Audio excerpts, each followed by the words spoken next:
చక్రీపురం తెలంగాణ తల్లి విగ్రహం వద్ద చక్రీపురం కాలనీతో పాటు పరిసర కాలనీల సంక్షేమ సంఘాల ప్రతినిధులు కార్పొరేటర్ బొంతు శ్రీదేవి దిష్టిబొమ్మను దహనం చేశారు.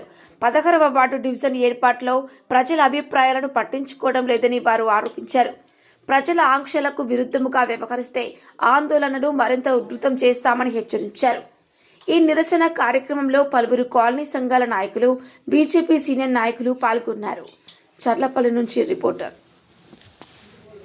ఎగ్జిక్యూటివ్ పేదల కాలనీ వాసులందరికీ ఈనాడు మనము శ్రీ చక్రీపురం కాలనీని తెలంగాణ రాష్ట్ర ప్రభుత్వము మనకు 16 నెంబర్ డివిజన్గా దీన్ని గుర్తించారు. 16 నెంబర్ డివిజన్గా దానిని వాళ్ళు మనకు తెలిపారు. ఈ విధంగా తెలిపినప్పుడు వేరే వాళ్ళు ఈ యొక్క 16 నెంబర్ డివిజన్ చక్రీపురాన్ని ఇచ్చినందుకు వేరే కుషాయిగూడ వాళ్ళు కుషాయిగూడ సంబంధించిన వాళ్ళు కొంతమంది వ్యతిరేకం చేస్తున్నారు. శ్రీ చక్రీపురం కాలనీ, కుషాయిగూడ, చెర్లపల్లి ఇవన్నీ మొదటి నుంచి అన్ని కలిసి ఉన్నవే ఇవన్నీ. కాబట్టి ఇలా ఒక 20,000 నుంచి 40,000 ఓట్లు ఎక్కడైతే ఉంటాయో దానికి ఒక నియోజకవర్గంగా చేశారు వాళ్ళు. ఒక దానికి ఒక కార్పొరేటర్ ఉంటారు. 150 డివిజన్లు ఉన్న దానిని 300 డివిజన్లుగా ఈనాడు రాష్ట్ర ప్రభుత్వం చేయడం జరిగింది. దానివల్ల ఇప్పుడు ఈ యొక్క చక్రీపురాన్ని కూడా కావాల్సినది మనం అనుకున్నట్టుగా ఇక్కడ చేయలేదు. మేము గిట బాగా అటు ఇటు చాలా తిరిగినాము చక్రీపురం డివిజన్ కావాలని. అట్లా గిట ఇప్పుడు మనకు ఉన్న మన ఎమ్మెల్యే కానీ కార్పొరేటర్ కానీ మనకు ఎవరున్నా కానీ మనం ఎంత తిరిగినాము, ఎంత చేసినాము, ఏదో చేయాలనుకున్నాము. మేము దగ్గరికి పోయినా కానీ మేము ఇట్లా చేస్తాం అట్లా చేస్తాం అన్నారు.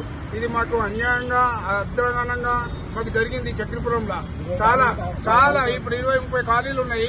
ఈ కాలనీలకు అవమానపరిచినట్టుగా మా కాలనీలు ఎంత మంది ఉన్నప్పుడు అదే ఉన్నది. అప్పుడు ఎక్కడన్నా ఈ కాలనీలో ఇంతవరకు ఇన్ని కాలనీలు ఉన్నాయి. ఎన్ని కాలనీలు అంటే అన్ని కాలనీలు ఉన్నాయి. దీని దగ్గరగా దీంతో అయినట్టుగా చెప్పి మేము గవర్నమెంటే ఇచ్చింది మాకు చక్రీపురం డివిజన్ 16 అని మాకు ఇచ్చారంటే మీరు ఇంతగానం చేసి ఇప్పుడు ఎమ్మెల్యే గారు కానీ కార్పొరేటర్ గారు కానీ ఇలా చేస్తే మాత్రం మాకు చాలా బాధారకంగా ఉన్నది. మాకు చాలా చాలా చాలా బాధారకంగా ఉన్నది. జై బీజేపీ. దాటుకొని 10 కాలనీలు ఉన్నా కానీ మేము ఎవరేమో అడగకుండా కానీ గవర్నమెంట్ ఈ నిర్దేశం ప్రకారం ఏర్పాటు చేయడం జరిగింది. దానికి ధన్యవాదాలు తెలుపుతూ మరి అవతల వాళ్ళు కూడా కుషాయిగూడ కావాలని కోరుకున్నందుకు దీన్ని తీసేసి దానికి పెట్టడం సమంజసం కాదు. అది కాకపోతే బార్డర్ పెంచుకొని కుషాయిగూడ కూడా పెట్టండి, చక్రీపురం పెట్టండి. నాగారం చాలా ఏరియా కాబట్టి దాన్ని కొంచెం కలుపుకొని బార్డర్లను ఏర్పాటు చేసుకుని చక్రీపురం పెడితే మేము వారికి అందరికీ ధన్యవాదాలు చెప్తాము. మరి ఎవరెవరో చెప్పినని చెప్పి తీసేయడం అది సరైనది కాదు. మమ్మల్ని అందరినీ అవమానపరిచినట్టు అయింది. చుట్టుముట్టు 10, 20, 30 కాలనీలు ఉన్నాయి చక్రీపురం పేరు మీద. నాకు అందరికీ అవమానపరిచి మమ్మల్ని చాలా ఇబ్బంది చేసినట్టు అయింది. చాలా ఇబ్బంది పడుతున్నాం. మేము అవసరం అనుకుంటే దేనికైనా తెగించేలా కానీ మేము కూడా ప్రాణత్యాగాలు చేయడానికి రెడీగా ఉన్నాము. మా చక్రీపురం కూడా డివిజన్ ఉండాలని కోరుకుంటున్నాము. బార్డర్ చేంజ్ చేసి చక్రీపురం పెట్టాలని కోరుతున్నాము. జై చక్రీపురం. ఫస్ట్ గవర్నమెంట్ శ్రీ చక్రీపురం అని 16వ డివిజన్ అని ప్రకటించారు. మాకైతే అన్యాయం జరిగింది.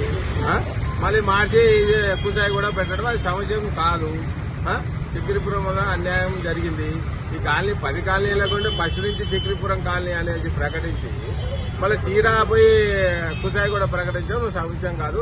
ఎమ్మెల్యే గారికి కార్పొరేటర్ గారికి ఇది మంచి పద్ధతి కాదు. జర చూసుకొని మళ్ళీ అదే ప్రకటించమని చక్రీపురం కాలనీ ప్రకటించమని కోరుతున్నాం. జై చక్రీపురం. నమస్కారం. చక్రీపురం డివిజన్ మనకు ప్రకటించిన గవర్నమెంట్ దానికి వ్యతిరేకంగా కార్పొరేటర్ కానీ ఎమ్మెల్యేలు కానీ దానికి నిరసన తెలుపుకుని వాళ్ళకి కుశల చేసేందుకు మాకు చాలా బాధాకర విషయము. ఏదైనా గవర్నమెంట్ అడగలేదు, ఇచ్చింది మేము కాదంటే కాదు అనుకుంటాం. దానికి ఒక సమస్యగా ఆలోచించి నిర్ణయం తీసుకుంటే బాగుంటుంది అని కోరుతున్నాం. జై చక్రీపురం. జై చక్రీపురం. జై చక్రీపురం.